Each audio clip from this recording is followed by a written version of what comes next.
And that's one of Mm, my biggest aims, is to help people to change their relationship with shame. It's not about curing shame or letting go of shame, which is often what we see, that the narratives that we have around shame. mm. Um, Shame is a bad thing. Shame is a bad thing, and it's Mm, not. Shame's a very good thing. We absolutely need shame. It's a very, mm, very good feeling. It's a very hmm. bad experience, and they are two completely different things. Yeah, yeah. So, listening to you, I was thinking that um, you've developed shame containment theory, and I'll ask you a little bit more about the various components of the theory in a moment. Um, but you develop from your own experience and observations of others. And again, I'd like to ask you what you have found has been the reception for a theory that has been generated uh, in that way. Um, I mean, I've done something quite similar in my own work, and just getting back to our earlier comments about research, I think that um, there's probably a lot of theories that are developed through the developer having, their own personal experience, their observations of others, and their um, exploration of the relevant literature and their own exploration more generally. Yeah. Yeah. And then the research comes. If people are fortunate enough to do the PhDs and so forth, the research then comes that those theories that hang around are supported by that. But just before I get you to describe shame containment theory, and while I remember to ask, what have you found to be the way in which shame containment theory has been received? It's been overwhelmingly positive. And the thing that's really quite interesting, because I've trained a lot of therapists and different practitioners in shame containment theory now, and it's very new still. Yeah, My yeah, paper was published, which was fantastic. Peer-reviewed art journal. It went into attachment, which was, a really mm, decent publication, which I'm very, very pleased about, in December 2023. And that was almost like that was the seal of approval that I needed to say, okay, this is an actual thing. This yes, is a thing now. yes. This is an entity in its own right. So it was a very Mm, big moment for me to get that paper published, that article. Um, and yeah, I've since trained a lot of people since then in shame containment theory. And the thing that's really mm, interesting is that, like I said, the feedback has been fantastic.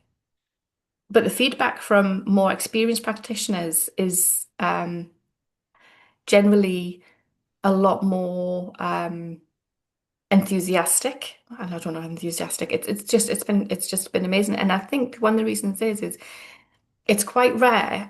Well, it's not often that you get a theory where you think, oh my goodness, that makes sense, and I can use it. I can yes. actually apply it directly to the people that I am working with. Mm, And I think because that doesn't happen very often, that's why the more seasoned practitioners, if you like, are taking it on board so readily. yeah. Whereas the people who are maybe newly qualified, or the people who are still in training, think, oh God, yeah, that's Mm, great. That makes a lot of sense. But mm. they don't know any different. They just No, think that this is it's something that another. you do. Yeah, it's Yeah. just another tool. Whereas Mm, the older but I mean more experienced practitioners are like, oh mm. wow, yeah, that's really something. And I recall reading in some of your material that when you looked at the literature, you did find that people talked about particular aspects of shame. You referred to Freud, and Freud kind of dispensing with shame in favor of guilt. And you talked about Brene Brown and how she has managed shame. But it struck me that um, the literature talked about shame as a discrete construct, and I think that's the difference, isn't it? And you've already mentioned it, that your shame containment theory is about shame as a process, and that there are different, it has different sides and aspects to it. Um, I wonder if you can give us a bit of a synopsis of shame containment A very, theory. very brief synopsis. Not to take up the whole podcast. Um, so from my perspective of shame containment theory, there's five components. And the first component is attachment injuries. And Mm. there was just something I was wanting to mention, really. Obviously, the your podcast is Secure Start, and you think about attachment and you think about child experiences. So why is an adult practitioner on your podcast? And it's because for me, everything comes from that place. Oh. It comes from attachment, it comes from childhood experiences. Mm. So, you were talking to Kath, and I just think, well, I'm the person who, well, hopefully Kath presents people from getting to me, but if there isn't people like Kath around, then the other people who I do get to see, we can't Mm. separate those two moments in time, can we? Childhood and adulthood. They're so entwined, they're still us. It's still us that's actually had these experiences.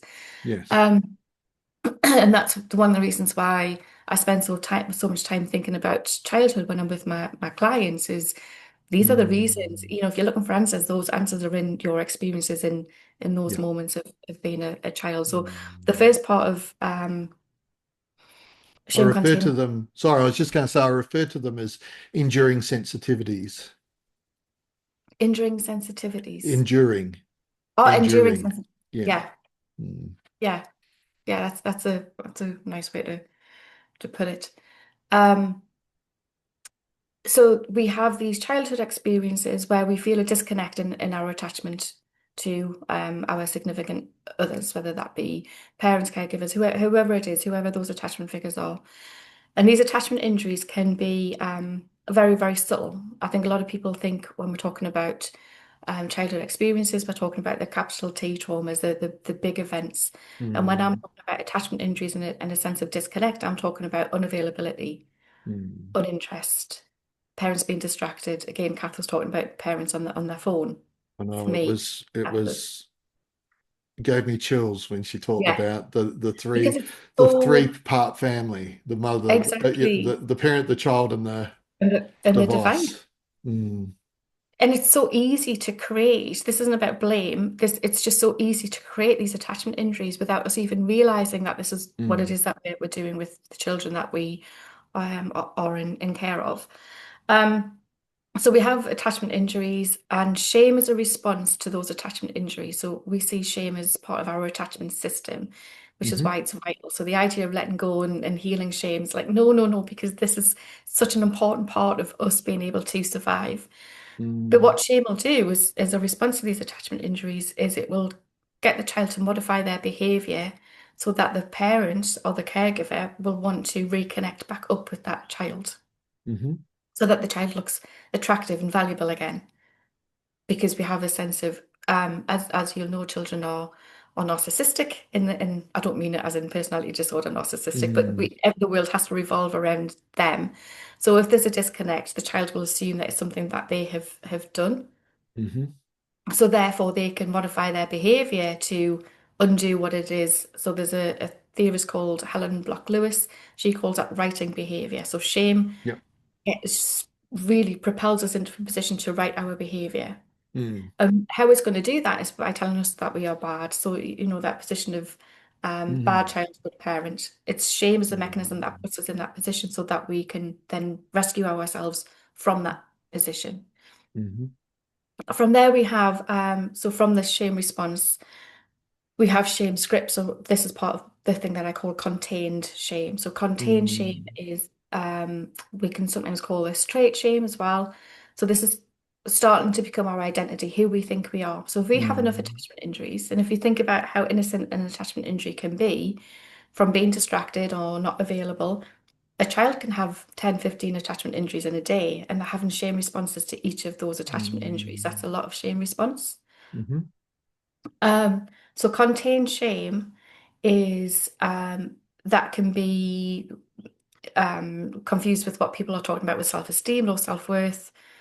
So these shame scripts, I'm bad, I'm not good enough, I'm useless, whatever it is that actually that shame response is telling us that we have to Mm. change.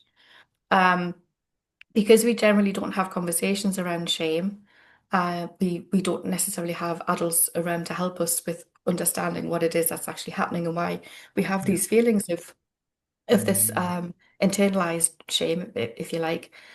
um, that it stays stuck. It's got nowhere to go, can't really be expressed. Because if anyone was to see it, we're already in a place of vulnerability. If anyone was to see that we are bad, that we're no good, that um, we're unlovable, worthless, whatever it is, then we're definitely going to be abandoned. So Mm, shame is all about preventing us from being abandoned. That's why it's part of our attachment system. So we can't allow anyone to see this contained shame. So what we do is we create shame containment strategies, and they are the things that help us to prevent the contained shame from becoming uncontained and being seen. mhm, So our shame containment strategies are, as I was saying before, behaviors. It can be thoughts, it can be attitudes, beliefs, it can be all sorts of different things. mm, And we absolutely need shame containment strategies. We all need them as humans because shame is about helping us to be pro-social. It's how we function in society. So the example that I often use is a really good, helpful shame containment strategy is politeness. mm. And as a British person, we're very up in our politeness. Yes. And it's basically just a shame containment strategy because it helps us, it allows us to function and not be ousted from the group and be seen in a positive way and not be rejected. Mm, So we all mm, need shame containment strategies. The difficulty, as I was saying at the beginning with my experiences, when our shame containment strategies become life limiting rather than life enhancing. So being polite is a life enhancing shame containment strategy. mm, Um, the uncontained shame, that is that very acute, extremely unpleasant, very, very painful experience of shame. And every mm, time we have an attachment injury, we tend to move into a state of uncontained shame as a trauma response, basically. mm, Um, and that's the thing that we're really trying to avoid. So I envision contained shame and uncontained shame as it like as a jack in the box. So we have our contained shame is held down by this lid. The lid are the shame mm, containment strategies. Something happens with that lid, either the shame containment strategy fails or we just didn't put one in place because we didn't expect this mm, thing to happen. Uncontained shame tends to erupt as a surprise, as a shock, a thing that we were not mm, expecting at all. So the lid comes up, uncontained shame will literally explode out if it's a big enough uncontained shame experience.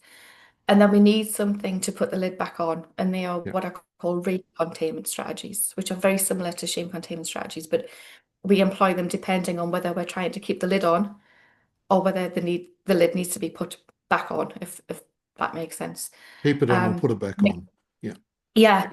So with recontainment strategies, they can either become very life limiting or they can be life enhancing.